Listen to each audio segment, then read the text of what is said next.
Everyone, welcome back to my channel. कैसे हो आप सभी लोग? So guys, welcome to my study vlog.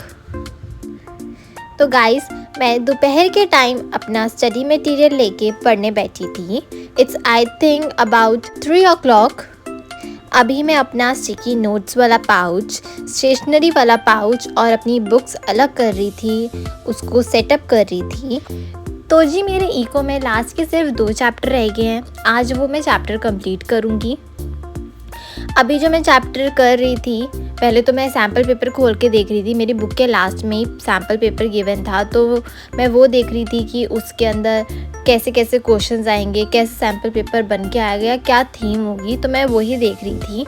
उसके बाद जो आज मुझे चैप्टर पढ़ना था, वो सबसे पहला जो चैप्टर था, उसके अंदर मुझे मल्टीप्लायर और उसकी वर्किंग के बारे में पढ़ना था, जिसमें मुझे उसके न्यूमेरिकल्स करने थे, मीनिंग करनी थे, वर्किंग करनी थी, रिलेशनशिप और मिनिमम मैक्सिमम वैल्यूज़ की करनी थी। तो वो मैंने पूरा चैप्टर अच्छे से मल्टीप्लायर का करा। और जब तक मैं मल्टीप्लायर वाला चैप्टर अपना कंप्लीट करती हूँ, आप तब तक टाइम लैप्स देख लो।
एकदम दिन ही अजीब सा था। पहले जब मैं पढ़ने बैठी तो मैं कंसंट्रेट ही नहीं कर पा रही थी क्योंकि बहुत ज़्यादा शोर हो रहा था। और फिर जब शोर कम हुआ, मैं कंसंट्रेट करने लगी तो मेरे को पेंसिल चाहिए थी। मैंने पेंसिल निकाली तो मेरी पाउच में जितनी भी 2-3 पेंसिल्स थी सबकी सब खराब, सबकी निब टूटी हुई थी। उसके बाद मैंने जब शार्पनर ढूंढा तो मेरे बैग में शार्पनर भी नहीं था।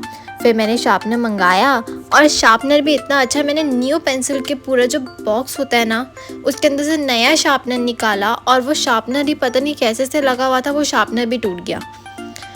उसको मैंने जैसे तैसे करके चलाया और फिर मैं दोबारा कंसंट्रेट करके अच्छे से पढ़ने बैठी।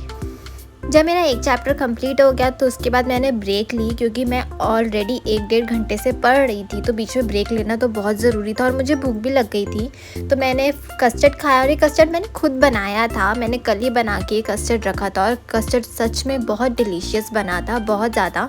मैंने बहुत सारे फ्रूट्स ऐड किए थे, सीजनल फ्रूट्स डाले थे और डिफरेंट फ्रूट्स डाले थे और वो बहुत ज़्यादा अच्छा लग रहा था। वनीला फ्लेवर का कस्टर्ड था और कस्टर्ड के साथ ना मैंने उसमें जेली भी डाली थी।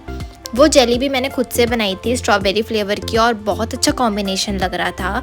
फटाफट से मैं अपना कस्टर्ड कंप्लीट करके खा कर उसको मैं पढ़ने दोबारा बैठ गई थी और मैं अब सेकंड चैप्टर अपना कर रही थी जो कि लास्ट चैप्टर था। और लास्ट चैप्टर करते टाइम मुझे इतनी ज़्यादा खुशी हो रही थी कि फाइनली मेरा इको का सिलेबस भी ख़त्म हो गया, अच्छे से रिवाइज़ हो गया और मुझे अब थोड़ी सी टेंशन का जो लेवल था, जो स्टेज था, वो एक कम हो गया था। लेकिन अभी भी टेंशन थी क्योंकि ऑफ कोर्स एग्ज़ाम है यार, ठीक है।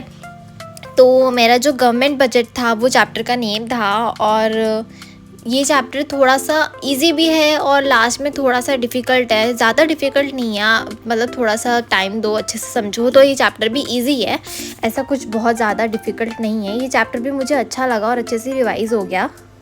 गवर्नमेंट बजट की ना मैंने एक अच्छी सी समरी और एक पूरा पेज पे फ्लो चार्ट बना लिया था जिसके अंदर सब कुछ लिखा था, उसके टाइप्स और सब कुछ एक्सप्लेन अच्छे से डिटेल में लिखा था, ताकि जैसे कि मुझे अगर एग्ज़ाम के टाइम सुबह सुबह अगर एक बार चेक करना होगा या पूरा रिवाइज़ करना होगा ना तो मैं एक ही लुक में पूरा वो पेज समझ सकती हूँ। और लिटरली एक पूरे छोटे से पेज में मेरा सब कुछ आ गया था। And yeah, that's it for this video. Thanks for watching. Don't forget to like, share and subscribe. और जल्दी से like कर दो, अपने फ्रेंड्स को शेयर कर दो और सब्सक्राइब कर दो। All the best for your exams. Bye bye.